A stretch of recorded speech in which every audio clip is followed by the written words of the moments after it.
Hi friends, here we are for part 2 of the Wonder Read Aloud by R.J. Palacio, and the publisher Knopf has given me permission to read aloud and tape it. So,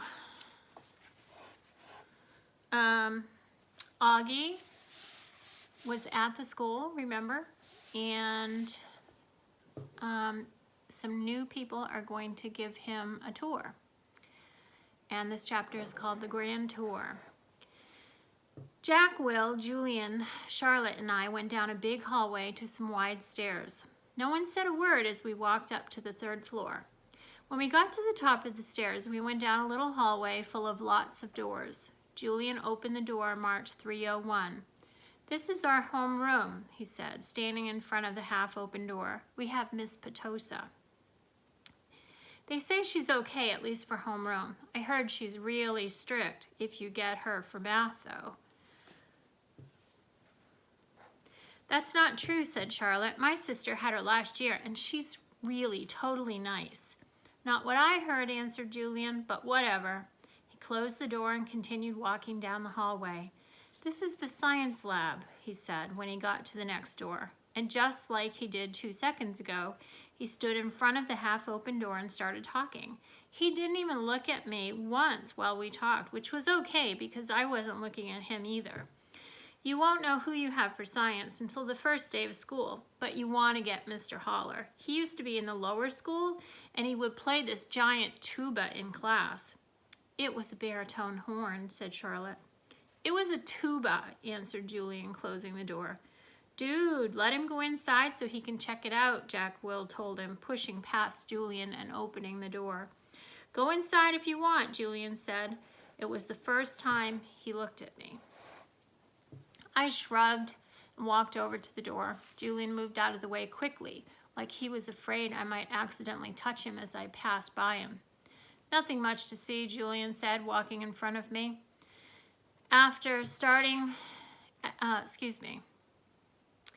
"Nothing much to see," Julian said, walking in after me. He started pointing to a bunch of stuff around the room.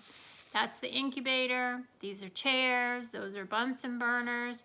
This is a gross science poster. This is chalk. This is an eraser." "I'm sure he knows what an eraser is," Charlotte said, sounding a little like Via. "How would I know what he knows?" Julian answered. "Mr. Tushman said he's never been to school before." "You know what an eraser is, right?" Charlotte asked me. I admit I was feeling so nervous that I didn't know what to say or do, except look at the floor. "Hey, can you talk?" asked Jack Will. "Yeah," I nodded. I still really hadn't looked at any of them yet, not directly. "You know what an eraser is?" asked Jack Will. "Of course," I mumbled. "I told you there was nothing to see in here," said Julian, shrugging. "I have a question," I said, trying to keep my voice steady. What exactly is a homeroom? Is it like a subject?" "No, that's just your group," explained Charlotte, ignoring Julian's smirk. "It's like where you go when you get to school in the morning, and your homeroom teacher takes attendance and stuff like that. In a way, it's your main class, even though it's not really a class. I mean, it's a class, but I think she gets it," Charlotte said. Jack Will. "Do you get it?" Charlotte asked me. Yeah, I nodded. "Okay, let's get out of here," said Jack Will, walking away. "Wait, Jack, we're supposed to be answering questions," said Charlotte. Jack Will rolled his eyes a little as he turned around. "Do you have more questions?" he asked. No, I answered. "Oh, well, actually, yes. Is your name Jack or Jack Will?" "Jack is my first name. Will is my last name." "Oh, because Mr. Tushman introduced you as Jack Will, so I thought..." "Ha! You thought his name was Jack Will?" laughed Julian. "Well, some people call me by my first and last name," Jack said, shrugging. "I don't know why. Anyway, can we go now?" "Let's go to the performance space next," said Charlotte, leading the way out of the science room. "It's very cool. You'll like it, August." The performance space. Charlotte basically didn't stop talking as we headed back down to the 2nd floor. She was describing the play she had put on last year, which was Oliver. She played Oliver even though she's a girl. As she said this, she pushed open the double doors to a huge auditorium. At the other end of the room was a stage. Charlotte started skipping toward the stage. Julian ran after her and then turned around halfway down the aisle. "Come on," he said loudly, waving for me to follow him, which I did. "There were like hundreds of people in the audience that night," said Charlotte, and it took me a second to realize she was still talking about Oliver. I was so nervous. I had so many lines, and I had all these songs to sing. It was so hard. Although she was talking to me, she didn't really look at me much. On opening night, my parents were all the way in the back of the auditorium, like where Jack is right now. But when the lights are off, you can't really see that far back. So I was like, where are my parents? Where are my parents? And then Mr. Resnick, our theater arts teacher last year, he said, "Charlotte, stop being such a diva." And I was like, okay. And then I spotted my parents and I was totally fine. I didn't forget a single line. While she was talking, I noticed Julian staring at me out of the corner of his eye. This is something I see people do a lot with me. They think I don't know they're staring, but I can tell from the way their head is tilted. I turned around to see where Jack had gone to. He had stayed in the back of the auditorium like he was bored. "We put on a play every year," said Charlotte. "I don't think he's going to want to be in the school play." "Charlotte," said Julian sarcastically. "You can be in the play without actually being in the play," Charlotte answered, looking at me. "You can do lighting or you can paint the backdrops." "Oh yeah, whoopee," said Julian, twirling his finger in the air. "But you don't have to take the theater arts elective if you don't want to," said Charlotte, shrugging. "There's dance or chorus or band. There's leadership." "Only dorks take leadership," Julian interrupted. "Julian, you're being so obnoxious," said Charlotte, which made Julian laugh. "I'm taking the science elective," I said. "Cool," said Charlotte. Julian looked directly at me. "The science elective is supposedly the hardest elective of all," he said. "No offense, but if you've never ever been in a school before, why do you think you're suddenly going to be smart enough to take the science elective? I mean, have you even studied science before? Like real science, not like the kind you do in kits?" "Yeah," I nodded. "He was homeschooled," said Charlotte. "So teachers came to his house?" asked Julian, looking puzzled. "No, his mother taught him," answered Charlotte. "Is she a teacher?" Julian said. "Is your mother a teacher?" Charlotte asked me. "No," I said. "So she's not a real teacher," said Julian, as if that proved his point. "That's what I mean. How can someone who's not a real teacher actually teach science?" "I'm sure you'll do fine," said Charlotte, looking at me. "Let's just go to the library now," Jack called out, sounding really bored. "Why is your hair so long?" Julian said to me. He sounded like he was annoyed. I didn't know what to say, so I just shrugged. "Can I ask you a question?" he said. I shrugged again. Didn't he just ask me a question? "What's the deal with your face? I mean, were you in a fire or something?" "Julian, that's so rude," said Charlotte. "I'm not being rude," said Julian. "I'm just asking a question.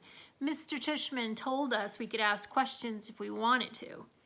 "Not rude questions like that," said Charlotte. "Besides, he was born like that. That's what Mr. Tushman said. You just weren't listening." "I was so listening," said Julian. "I just thought maybe he was in a fire too." "Geez, Julian," said Jack. "Just shut up." "You shut up," Julian yelled. "Come on, August," said Jack. "Let's go to the library already." I walked toward Jack and followed him out of the auditorium. He held the double doors open for me, and as I passed by, he looked me right in the face, kind of daring me to look back at him, which I did. Then I actually smiled.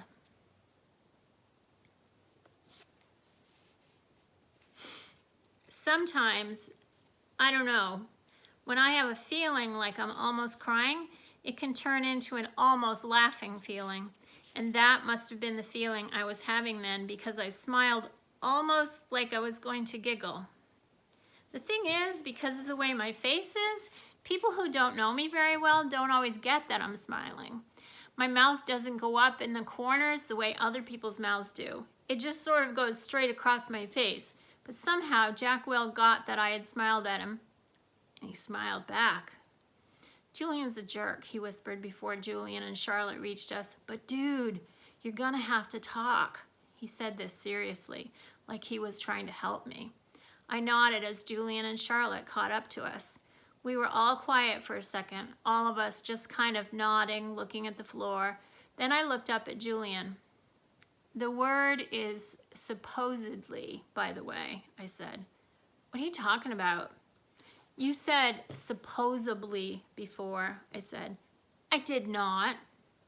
Yeah, you did, Charlotte nodded. You said the science elective is supposedly hard, really hard. I heard you.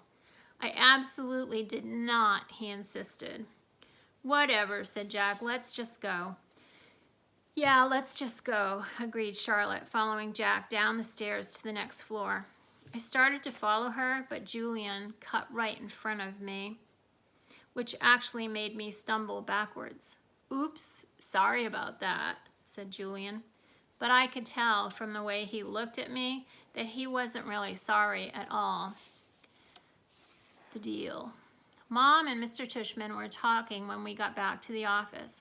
Mrs. Garcia was the first to see us come back, and she started smiling her shiny smile as we walked in.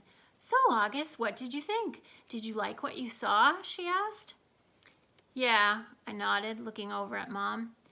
Jack, Julian, and Charlotte were standing by the door, not sure where to go or if they were still needed. I wondered what else they'd been told about me before they met me. Did you see the baby chick? Mom asked me. As I shook my head, Julian said, Are you talking about the baby chicks in science? Those get donated to a farm at the end of every school year. Oh, said Mom, disappointed. But they hatch new ones every year in science, Julian added. So August will be able to see them again in the spring. Oh, good, said Mom, eyeing me. They were so cute, August. I wish she wouldn't talk to me like I was a baby in front of other people. So, August, said Mr. Tushman, did these guys show you around enough, or do you want to see more? I realized I forgot to ask them to show you the gym. We did anyway, Mr. Tushman, said Julian. Excellent, said Mr. Tushman.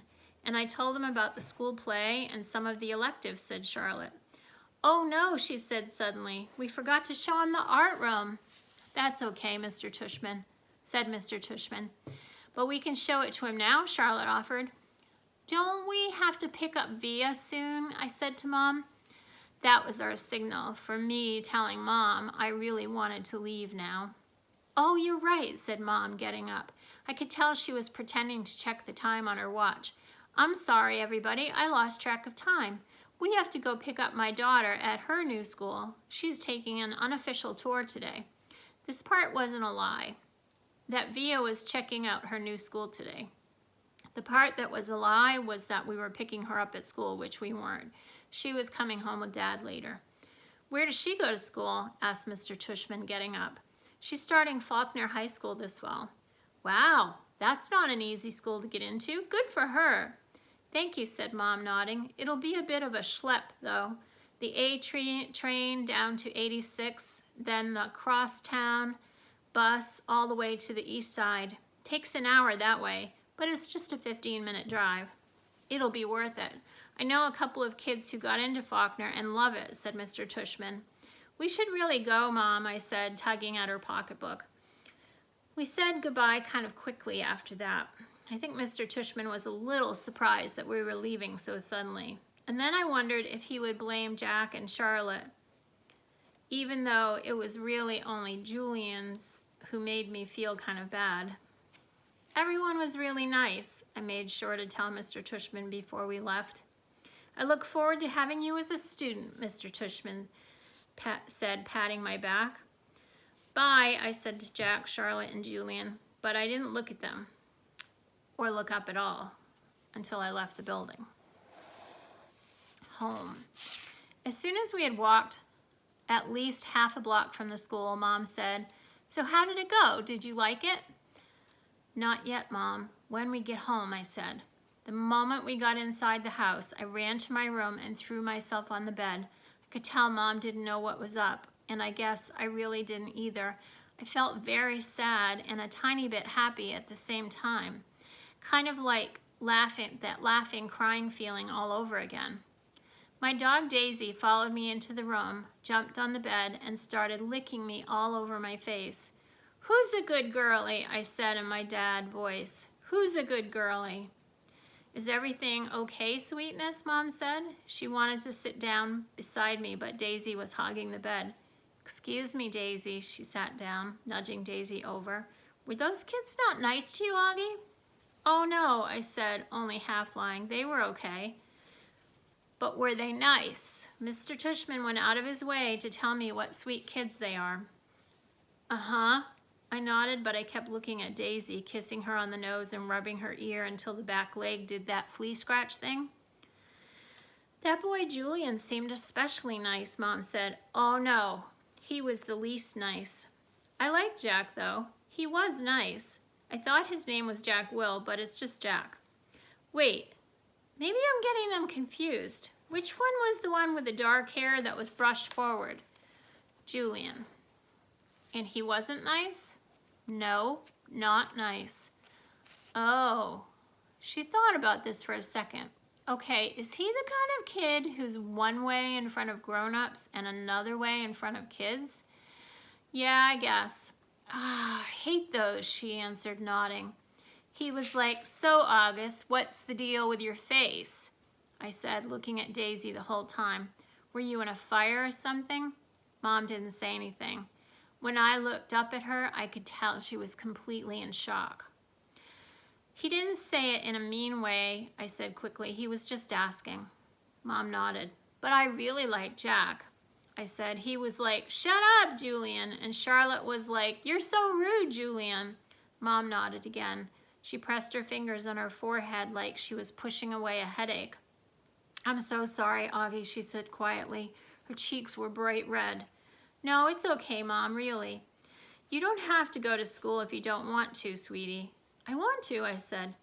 "Augie." "Really, Mom, I want to." First day jitters. Okay, so I admit that the first day of school, I was so nervous that the butterflies in my stomach were more like pigeons flying around my insides.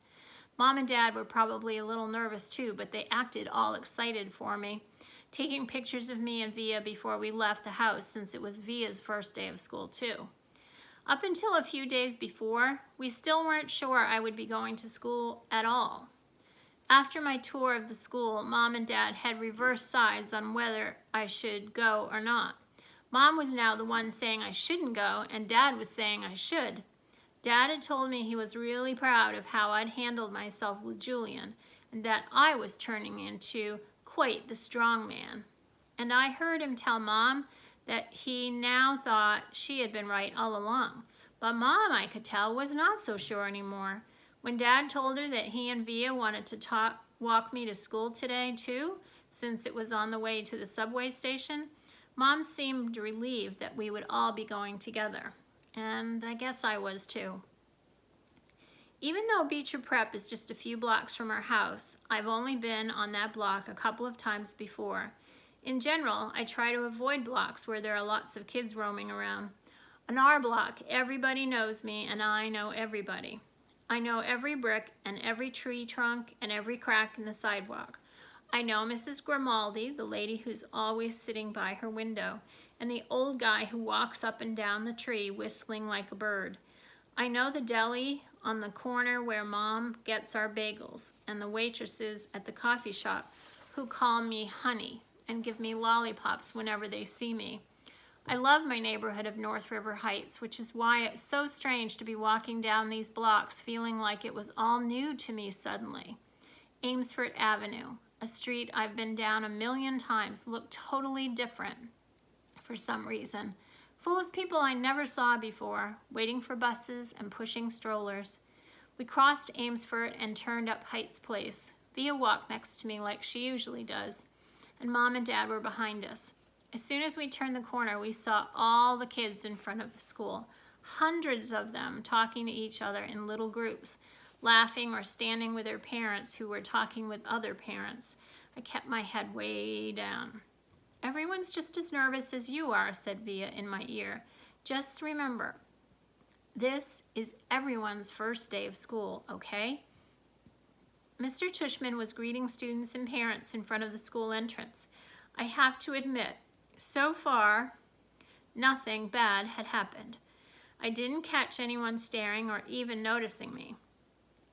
Only once did I look up to see some girls looking my way and whispering with their hands cupped over their mouths, but they looked away when they saw me notice them. We reached the front entrance. Okay, so this is it, big boy, said Dad, putting his hands on top of my shoulders. Have a great first day. I love you, said Via, giving me a hug, kiss, and another hug. You too, I said. I love you, Augie, said Dad, hugging me. Bye. Then Mom hugged me, but I could tell she was about to cry, which would have totally embarrassed me, so I just gave her a fast, hard hug, turned, and disappeared into the school. Okay, we're going to stop there. I hope you guys enjoyed it. Please send me an email if there was any part that you want to talk about. Bye now.